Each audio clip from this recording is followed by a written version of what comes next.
Patch Day, everybody, which means today we should be getting our museum, right?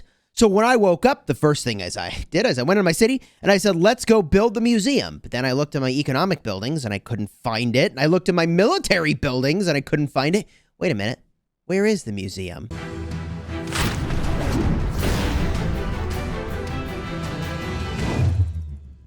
Hello, my friends, and welcome back. I'm Chisgule Gaming, and this is what it would have looked like in my city if I could build the museum. The museum is not available. Not yet. Well, not everywhere anyways. There's a small number of kingdoms that actually can get the museum right now. And how did I figure this out? Well, I asked my community on Discord, and then they pointed me, kindly, to the official Rise of Kingdoms Discord server, where buried in a general chat, there is a pinned message. Let me show it to you. Here it is, all the way up at the top. The museum will first be open to some of the kingdoms as a part of the testing period. And then within this week, will be open across all kingdoms. New commanders are coming when a certain event starts in game. So that certain event is likely to be the Mightiest Governor or Wheel of Fortune. Well, really, probably with the Mightiest Governor. But more importantly, the museum will first be available to some kingdoms as a part of the testing period, which is fine as long as all of the kingdoms that are in the testing period can't get some advantage over an enemy that they're actively fighting, right? This is a KVK where at least some of the kingdoms, and possibly all of them, have access to the museum. And that's 1703, confirmed, has the museum. 1079, confirmed, has the museum. I just made an account in 2172, confirmed, it has the museum. So maybe all of these kingdoms have the museum, but wait a minute, what about Osiris League? Does getting access to the museum early give you an advantage in League?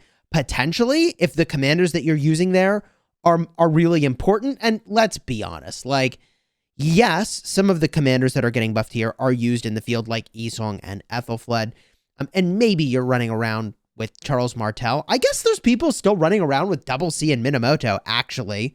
So this might be giving people an edge by having the early access, but before I get ahead of myself on how you get a lot of edge with the museum, let me show you what this even looks like in a battle report. As you can see from this battle report, when you actually have the buff unlocked from the museum, it's going to show up in the report, much like how the skills would show up in Heroic Anthem underneath the profile, and it says relics. And what I think is interesting here is that I haven't seen anything other than like the relic is active or the relic is inactive. But more importantly, how do you actually progress in the museum? And like, look, I don't have access to an account that actually is in the museum right now, although I'd be very eager for your screenshots. Please send them to me in Discord. And by the way, my Discord server is discord.gg/Chisgule. Link will be in the description if you want to go check that out and just see the pictures as soon as they're uploaded. And let's just get a look here at the bundle.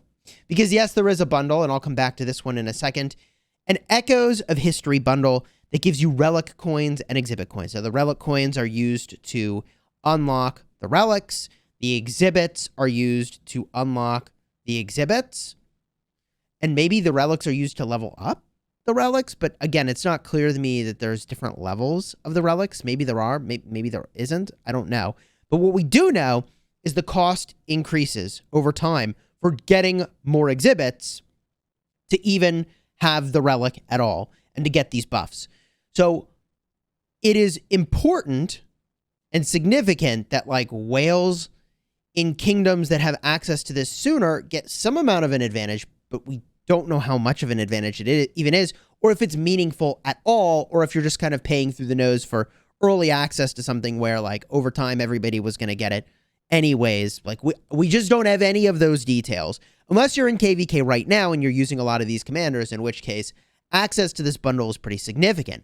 Now this says remaining quantity 1, which is the exact same thing that a daily bundle says. So I'm pretty sure that this bundle is a daily bundle that will refresh like other bundles that you see here, like City of Hope, for example. So what is in this bundle? And weirdly enough, you can see this is a 200 gem bundle. So if you didn't know, Knock 11 is a small amount of money. And I don't even know what currency this is. I should have Googled it before I started recording this video, but I didn't. But we know that 200 gems is a small amount of money. And in fact, this bundle is $1, $2, $5, $10, and $20 for what you see here. And believe it or not, this was the best screenshot I've got access to. Again, thank you, Resin Cortex, for the hookup here. Okay. So from the upper left, you've got the $2, the $1 bundle, which has 5 relic coins and 3 exhibit coins. For $2, you've got 8 relic coins and 5 exhibit coins. For $5, you've got 19 relic coins and 11 exhibit coins. And then you've got 28 relic coins and 17 exhibit coins for $10. And then for $20, you've got 42 relic coins and 25 exhibit coins. So in the grand scheme of things, it seems like the cost for getting them is actually going up as the bundle price goes up. In other words, unlike some bundles where the main thing you're trying to get is like cheaper as the bundle gets more expensive, the opposite is true here, like with the passport bundle, where the price per passport goes up in the higher tiers of the bundle, right? Like the $100 bundle is only giving 5 passports, and the $5 bundle is giving 1 passport. See what I mean? So the same is true here, where the cost of getting these relic coins and exhibit coins goes up the further you get into this bundle. So how worth it is this bundle? I mean, it's going to depend on how urgently you want to get the skills onto your commanders. For me, there's only 2 commanders for which there's an urgent need. The first is Ethelfled, and like, good news, everybody. Like, I think we all get her basically for free as a part of the tutorial for the unlock of the museum. So then the second commander is just Esong. And then from there, like, I honestly am in no rush for any of the other commanders. Charles Martel, I can wait. Mulan, I can wait. I'm interested. You have my attention. Mehmed, I'm interested. But I can wait. I'm not in a rush. And like, maybe as a content creator, I'll wail out and just do it anyways to be able to show you how good the commanders are or aren't. But I'm going to be coming out with an updated tier list. That tier list is going live tomorrow, or maybe later today. I haven't decided yet. And it's going to include all of the museum buffs. So subscribe to the channel if you haven't already, so you don't miss out on the updated tier list, which should give a little insight into how little I think ultimately these museum buffs shift the meta from like using one commander to another commander. At the end of the day, the buffs are nice, the trades will be slightly better, but the commanders still are the same commanders with the same skills. Their utility and the reasons they are or aren't valuable is largely unchanged. So, like, yes, solid buffs. Yes, I will be like all over this on, for example, my restart project, where I'm going to use Charles Martel for sure, and the extra buffs are going to be sick. Like, I'm into that. But until the museum is live in a kingdom where I've got a City Hall 21 account, I'm iced out, man. I can't share anything else, and I won't know until it's available to everyone, which hopefully, for the sake of balance, is very, very soon. Courtesy of What's Up, My Dude in 2172, we've got a whole bunch of additional screenshots. Thank you so much for sending these along. I appreciate it. Here's what we're looking at.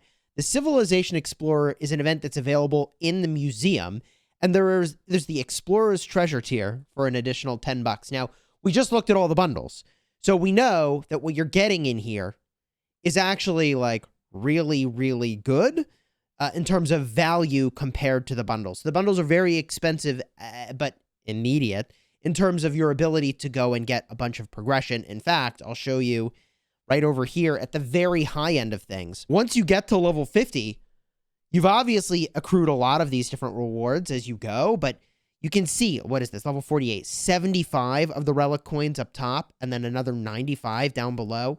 So yeah, there's a lot of rewards that you get for doing this. Of course, if you were wondering, well, how exactly do you do this? There's a series of quests, much like the Lucerne Scrolls, including training troops, using speed-ups, spending gems, the bargain hunter, making purchases in the courier station, opening gold chests, and also there are daily challenges. Now, this, by the way, is all going to take place over the course of a 30-day event, the Civilization Explorer. For this particular set of kingdoms, it's the 17th through the 15th of February. And if we just get a quick look at the rules, the Civilization Explorer event itself is triggered after the museum is built. So I guess it's actually relative, that date range is relative to when they actually built this thing. And during the event, complete daily and event challenges to level up and unlock rewards. And you can purchase the Explorer's Treasure to get extra rewards. So it could be that this is just a one-time event. It comes around based on when you unlock your museum, and then you'd better freaking get all the quests done, quite frankly, to get all your free rewards. That's my opinion. Sheesh. And then in terms of other rules for the museum here, the museum's unlocked at the start of the Season of Conquest. Unlock exhibits in the museum to purchase relics, which then you can use to activate bonuses. You use exhibit coins to unlock the exhibit slots, which will increase its price as you unlock more and more slots, except for Ethelfled's, which you get at the start for no charge and you cannot remove. However, you can salvage an exhibit to recover 70 exhibit coins, but this will relock the exhibit and remove the relic bonus. Now, the relics you can exchange, relic coins for relics. The relics give certain commanders a special boost that, provided the exhibit is unlocked, you get. And the relic bonuses and the museum will not be available outside of the Season of Conquest. Now, after you've done your free unlock with Ethelfled, it is going to be 70 of these coins for the exhibit to unlock Esong. So, I mean, the first one we're all doing is Esong pretty much, right? Right? So you have to get to 70 of these coins, which you can do free to play over time in the museum events that we were just showing you. But a spender could also rush one of these out pretty quickly. And I think for Arc League, assuredly, people are going to try to rush out a couple of these. One last thing before we go is that I did see the Perfect Harmony city theme is here. This will be available in an upcoming springtime event in the Spring Festival. And it offers 5% infantry defense at the cost of archer defense. I mean, obviously, health is preferred. However, if you are using infantry and not archers, then I think this is a really solid pickup. I think a lot of people are using a combination of infantry and archers. I know I am primarily, and that cavalry is what I have the least of. And it is interesting that we're getting an infantry theme right when cavalry come out. But hey, at least this theme doesn't debuff cavalry. So hopefully this will be available very, very soon, and then we all can unlock it. If you enjoyed this video, throw a like on here, consider subscribing, and if there's anything else you found from the patch, let me know down below in the comments. I will be hunting through them to see what other cool stuff you found. Until next time, you have fun smashing your enemies.